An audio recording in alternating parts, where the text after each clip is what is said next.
डोंबिवलीमध्ये shawarma विकणाऱ्या एकता सावंत या मराठी व्यावसायिकेवर पालिकेकडून कारवाई करण्यात आल्याची बातमी समोर येते।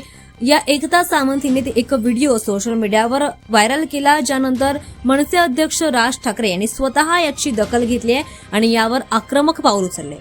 माझ्याकडून दररोज 300 रुपये घेऊन सुद्धा माझ्या स्टॉलवर सतत कारवाई केली जाते असा दावा या तरुणीने केलाय। शिवाय पालिकेकडून फक्त माझ्या स्टॉलवर कारवाई केली जात असते असं देखील तिने म्हटलंय। इतर हातगाडी आणि फेरीवाल्यांना केडीएमसीचे अधिकारी पाठीशी घालत असल्याचा दावा देखील या तरुणीने केलेला आहे। एकता सावंत ही रील स्टार असून हिच्या रील्सला मिलियन्स मध्ये लाईक्स, व्ह्यूज देखील मिळतात आणि लाखोंपेक्षा अधिक तिचे फॉलोअर्स आहेत। त्यामुळे तिने हा व्हिडिओ सोशल मीडिया व्हायरल केला आणि त्यानंतर एक मोठं पाऊल या ठिकाणी मनसेने उचललेलं आहे। दरम्यान पालिकेकडून करण्यात आलेल्या कारवाई संदर्भात नुकताच हा व्हिडिओ व्हायरल झाला, ज्यामध्ये तिने स्वतःची संपूर्ण परिस्थिती आणि ज्याच्यासोबत घडलेला प्रकार यामध्ये तिने मांडला आणि त्यानंतर राज ठाकरेंनी हे महत्त्वाचं पाऊल उचललं आणि अविनाश जाधव यांना तिच्या भेटीसाठी पाठवलं। त्या दरम्यान भेटीदरम्यान तिने तिच्यासोबत घडलेला संपूर्ण प्रकार अविनाश जाधव यांना सांगितला आणि त्यानंतर तिने तिची संपूर्ण व्यथा मांडली। त्यानंतर तिने पुन्हा अशा प्रकारचा प्रकार माझ्यासोबत घडू नये यासाठी राज ठाकरेंचा फोटो असलेला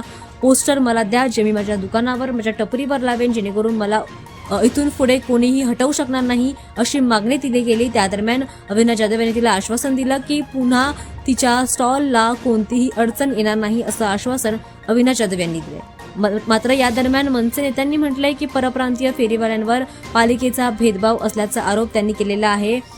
त्यामुळे यावर गंभीरपणे शासन आणि प्रशासनाकडे लक्ष वेधण्याची आवश्यकता असल्याचं देखील त्यांनी सांगितलंय। या घटनेमुळे डोंबिवलीमध्ये आता भाषिक आणि स्थानिक स्वरूपाचे प्रश्न पुन्हा एकदा चर्चेत होताना दिसत आहेत। स्थानिक व्यापारी सोबतच नागरिक देखील यावर आता प्रतिक्रिया व्यक्त करत आहेत। दरम्यान एका मराठी व्यावसायिकेवर झालेला हा अन्याय, यामुळे आता मनसेने आक्रमक पाऊल उचलून तिला पाठिंबा दिला आणि तिला धीर देण्याचा प्रयत्न केला।